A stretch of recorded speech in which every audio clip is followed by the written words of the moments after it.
ल ल happy birthday to you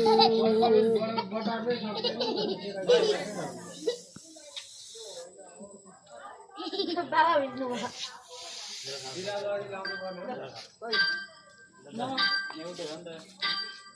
लड्नु होला है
तपाईँ बस्नु नि उडामा अनि पो हुन्छ त यता बस